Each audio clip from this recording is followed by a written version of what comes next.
Hello guys, it's Wobbly here, and today I will be talking about Knights and Magic, which, if you did not know, is an anime that actually came out sometime last season, which actually is pretty new. And I'm not sure about how many people have watched it. I mean, I watched it from when it began to the point where it ended. Uh, and essentially, I'm just gonna get down to it, which this, story, etc. So the main character is this guy who essentially used to be a computer programmer. And it starts off with him at his job, basically covering for some of his friends who were unable to complete their projects. And in such, he ends up running late. Essentially, it cuts over to everyone who technically is friends from work talking about how awesome he is with programming. And then, of course, they go over to him at a model shop, buying a bunch of robot model kits because he's obsessed with robots. And so eventually, we go along, he gets hit by a car, he dies. Main character dies in the first 5 minutes of the first episode, yes, I know. But per anime style, he gets brought back to life in another world. But it's not the cheesy style, though, which I like how they did this, and it's not like any other cheesy, to another world anime where the main character's back how he was in set world, with everything that he had before. No, he is actually reborn entirely, has to go through growing up again in this other world.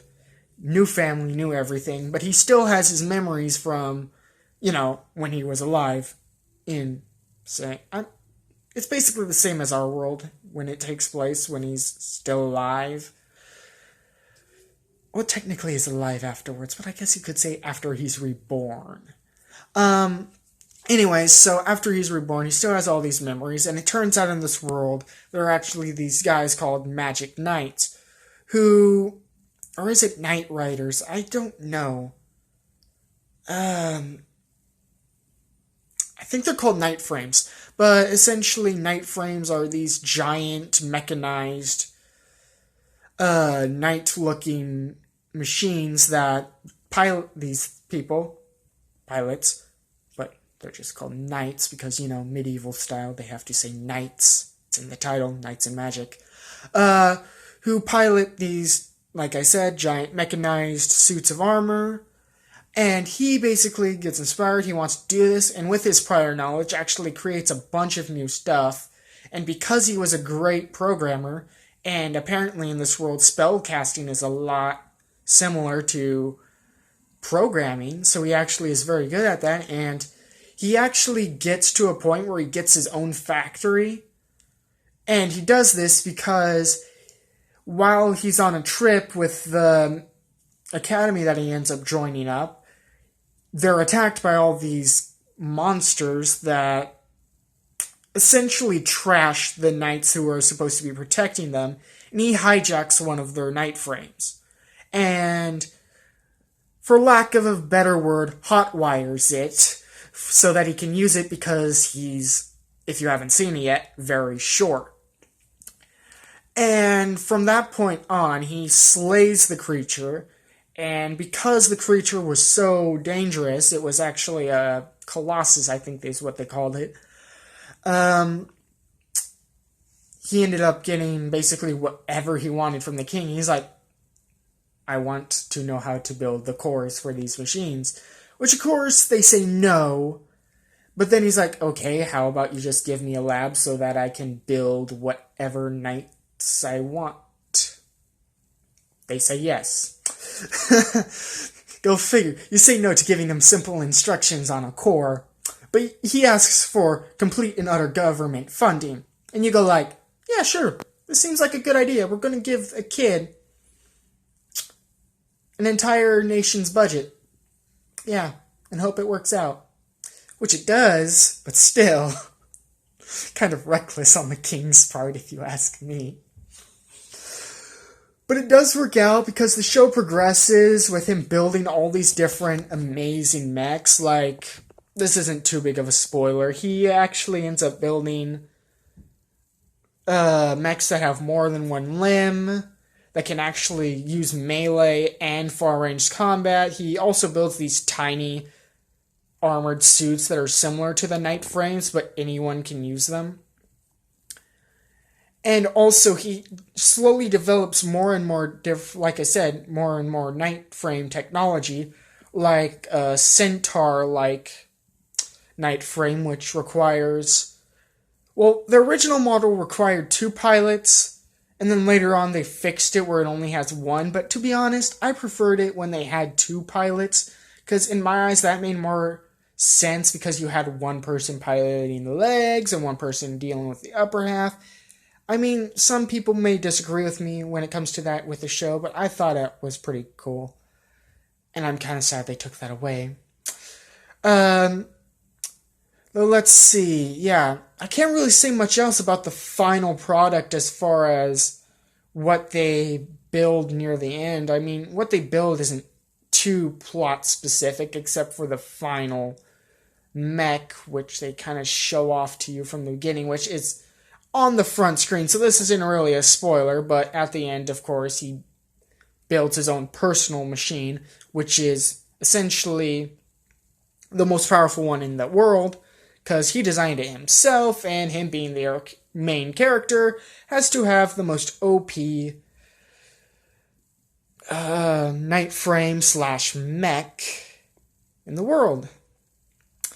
But he does build the former king and the prince their own custom Knight frames as well, which he appropriately names the Golden Lion and the Silver Wolf.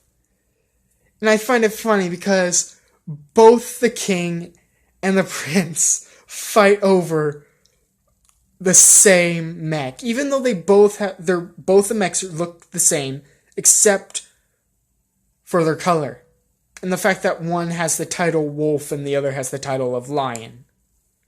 Literally the only difference. And yet they both fight over the gold one because it has Lion in the title. Long story short, the prince wins. Which I honestly don't get, but still, those mechs essentially are overpowered. I'm not going to spoil anything, but those things can wipe out an entire army. I'm not going to say how, so I technically didn't spoil anything. Don't get after me for saying I'm not going to spoil it and then say I spoiled. I did not. I just said they can wipe out a lot of people. I didn't say how. I don't know what to say when that wouldn't be spoilers, because I don't want to spoil it for you guys, because it actually hasn't been out that long. I guess I could tell you about some of the side characters, which you probably want to hear.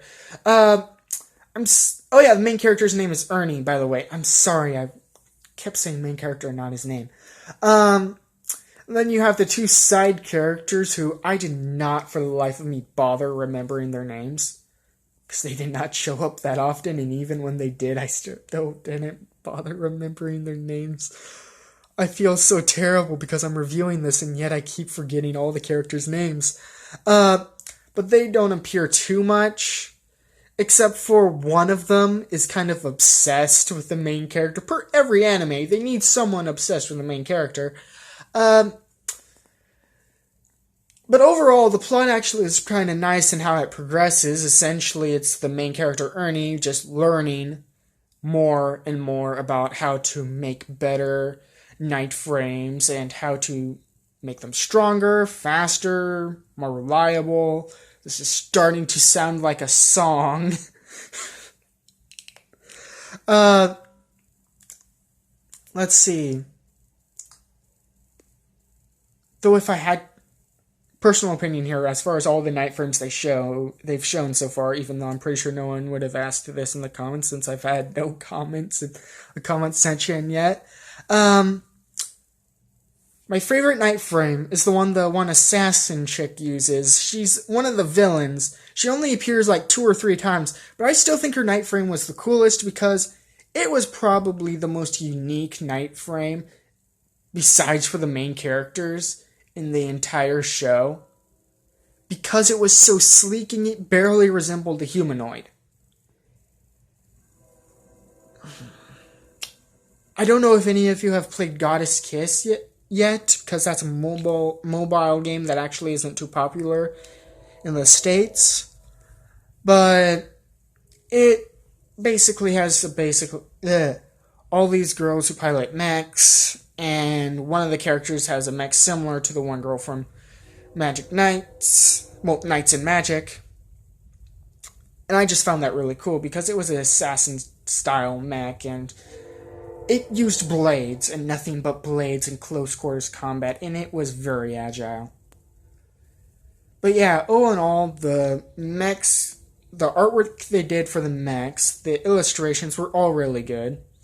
And I personally think the show was executed. That's the word I'm looking for. It was executed very well.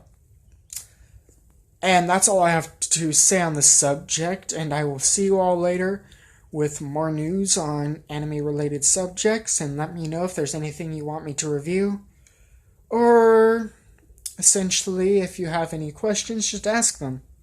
I'm all open to comments. So yeah, that's all for now, so please like, comment, and or subscribe. I will see you all later. Bye.